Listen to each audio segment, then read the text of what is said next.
Item ಯಾವುದೇ ಇರಲಿ try ಮಾಡಿ ಆಚಿ ಚಿಕನ್ ಮಸಾಲಾ. ಆಚಿ ಚಿಕನ್ ಮಸಾಲಾ. ಸರ್, ಮಗನ ಮಾತನ್ನ ಕೇಳುವಾಗ ನೀವು ಭಾವುಕರಾಗ್ತಾ ಇದ್ದೀರಾ.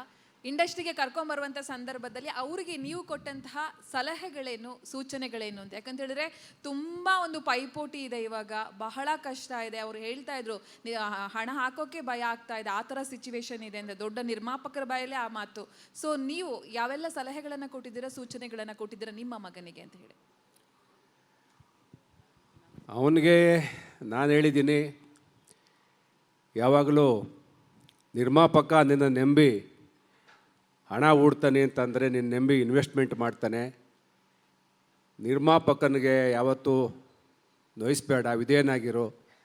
ಚಿತ್ರರಂಗದಲ್ಲಿ ಎಷ್ಟು ವಿನಯವಾಗಿರ್ತೀಯೋ, ಎಷ್ಟು ತಾಳ್ಮೆಯಿಂದ ಇರ್ತೀಯೋ, ಎಷ್ಟು ಪ್ರಾಮಾಣಿಕವಾಗಿರ್ತೀಯೋ ಅಷ್ಟು ಎತ್ತರಕ್ಕೆ ಬೆಳಿತೀಯ ಅಂತ ಪದೇ ಪದೇ ನಾನು ಹೇಳ್ತಾ ಇರ್ತೀನಿ.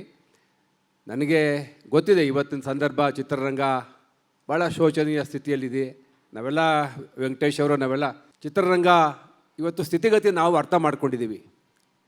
ನಾನು ಬೆಳಿಗ್ಗೆ ವಾಕ್ ಮಾಡುವಾಗ ಅವತಾರ್ ಸಿನಿಮಾ ನೋಡಿದೆ ಮೇಡಮ್. ಫೈರ್ ಆ್ಯಂಡ್ ಡ್ಯಾಶ್ ಅಂತ ಒಂದು ಅರ್ಧ ಗಂಟೆ ನೋಡಿದೆ ಬೆಳಿಗ್ಗೆ. ಕನ್ನಡದಲ್ಲಿ ನೋಡಿದೆ. ನನಗೆ ಆಗನ್ಸಿದ್ದು ಏನಪ್ಪ, ಕನ್ನಡ ಸಿನಿಮಾ ಇವತ್ತು ಇಂಟರ್ನ್ಯಾಷನಲ್ ಲೆವೆಲಲ್ಲಿ ನಾವು ಸ್ಪರ್ಧೆ ಮಾಡಬೇಕು. ಪ್ರೇಕ್ಷಕನಿಗೆ ಎಲ್ಲ ರೀತಿಯ ಸಿನಿಮಾಗಳು ಇವತ್ತು ನೋಡಲಿಕ್ಕೆ ಅವಕಾಶ ಇದೆ. ಹಂಗಾಗಿ ನಮ್ಮ ಸಿನಿಮಾ ಎಲ್ಲ ಒಂದು ಕಡೆ ನಾವು ಬಡ್ಜೆಟ್ ನಮಗೆ ರಿಸ್ಟ್ರಿಕ್ಟ್ ಇರೋದ್ರಿಂದ, ಬಡ್ಜೆಟಿನ ಮಿತಿ ಇರೋದ್ರಿಂದ ನಾವೆಲ್ಲ ಒಂದು ಕಡೆ ಸ್ವರ್ಗ್ತಾ ಇದ್ದೀವಿ. ನಾವಿವತ್ತು ವರ್ಲ್ಡ್ ಸಿನಿಮಾ ಜೊತೆ ಚಾಲೆಂಜ್ ಮಾಡಬೇಕಾದಂಥ ಪರಿಸ್ಥಿತಿ ಇದೆ, ಪ್ರಾದೇಶಿಕ ಸಿನಿಮಾಗಳು. ಆ ನಿಟ್ಟಿನಲ್ಲಿ ನಾನು ಅವತಾರ್ ಕನ್ನಡದಲ್ಲಿ ನೋಡಿದಾಗ ಏನಪ್ಪ ನನಗೆ ಆಶ್ಚರ್ಯ ಆಯಿತು. ನಾವು ಈ ಮಟ್ಟಕ್ಕೆ ತಂತ್ರಜ್ಞಾನದಲ್ಲಿ, ಕಥೆಯಲ್ಲಿ, ಪ್ರತಿಯೊಂದು ಹಂತದಲ್ಲೂ ಕೂಡ ಯೋಚನೆ ಮಾಡಬೇಕು. ಆ ನಿಟ್ಟಿನಲ್ಲಿ ನಮ್ಮಲ್ಲಿ ಕನ್ನಡದಲ್ಲಿ ಇವತ್ತು ಭಾಳಷ್ಟು ಜನ ಒಳ್ಳೆಯ ಕಥೆಗಾರಿದ್ದಾರೆ, ತಂತ್ರಜ್ಞರಿದ್ದಾರೆ.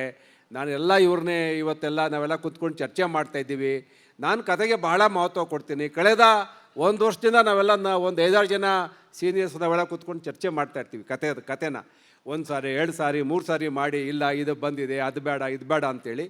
ನನಗೊಂದು ಆತ್ಮವಿಶ್ವಾಸ, ಈ ಸಿನಿಮಾ ನನ್ನ ಮಗ ಸಂಪೂರ್ಣ ತಯಾರಿ ಮಾಡ್ಕೊಂಡಿದ್ದಾನೆ. ನೀವೆಲ್ಲ ಟೀಸರ್ ನೋಡಿದ್ರಿ.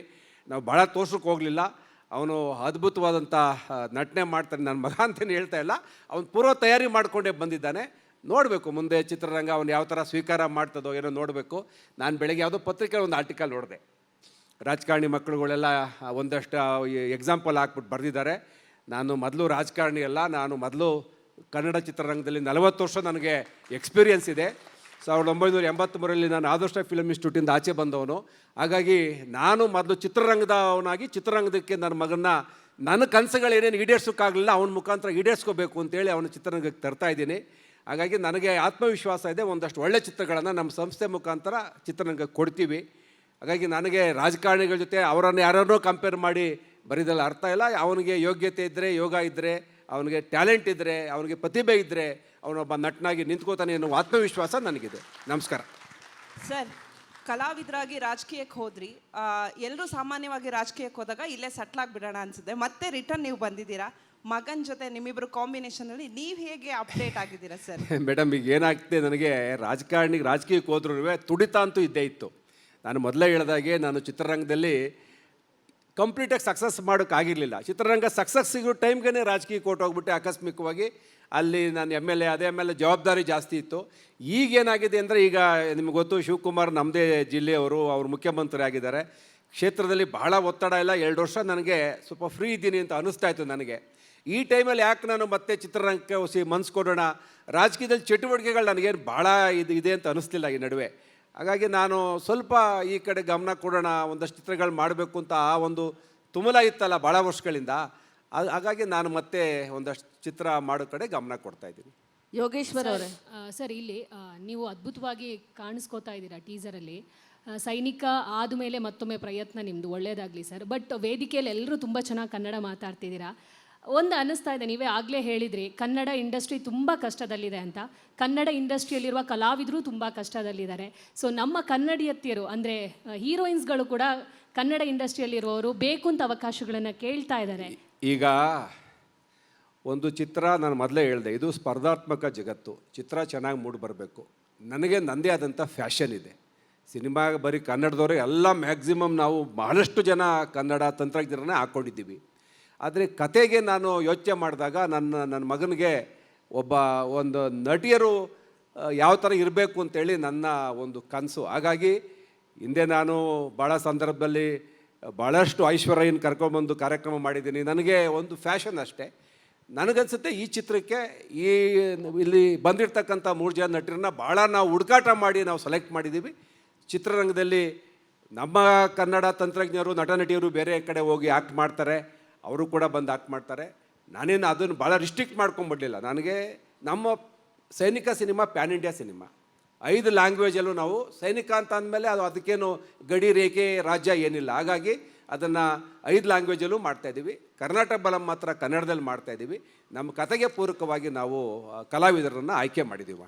ಯೋಗೇಶ್ವರ ಅವರೇ, ಹೇಳಿ ಹೇಳಿ ಹೇಳಿ. ಶಾರದಾ ಇಲ್ಲಿ. ನನ್ನ ಪ್ರಶ್ನೆ ಸರ್, ನೀವು ಹೇಳಿದ್ರಿ ಆ್ಯಕ್ಟಿಂಗು ಪ್ಯಾಷನ್ ಅಂತ ಬಂದಿದೆ ಅಂತ. ನಿಮ್ಮ ಪ್ಯಾಷನ್ ಆ್ಯಕ್ಟಿಂಗಲ್ಲಿ, ಅದಕ್ಕೆ ನೀವು ಚಿತ್ರರಂಗಕ್ಕೆ ಬಂದ್ರಿ ಅಂತ. ಬಟ್ ಆಫ್ಟರ್ 15 ಇಯರ್ಸ್ 24 ಇಯರ್ಸ್ ಆದಮೇಲೆ ಮತ್ತೆ ವಾಪಸ್ ಬರ್ತಾ ಇದ್ದೀರಾ. You have been a politician.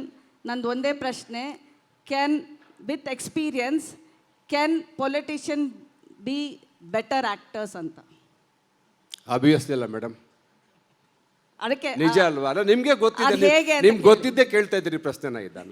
ಅಲ್ಲ, can politicians be better actors? ಏನಂದರೆ ನಮ್ಮ ಅನುಭವದ ಮೇಲೆ ನಾನು ಯಾವಾಗಲೂ ನನಗೆ ಶ್ರೀಕಾಂತ್ಗೆ ಮೊನ್ನೆ ಕತೆ ಹೇಳುವಾಗ ಹೇಳ್ತಾ ಇದ್ದೆ, ನಮ್ಮ ಕತೆಗಾರರಿಗೂ ಹೇಳ್ತೀನಿ.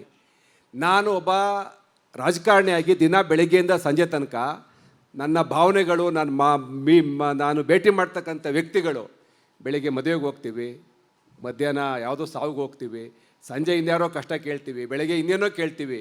ಹಾಗಾಗಿ ನಮಗೆ ಜೀವನದ ಪಾಠ ಬಹಳ ಆಗೋಗುತ್ತೆ.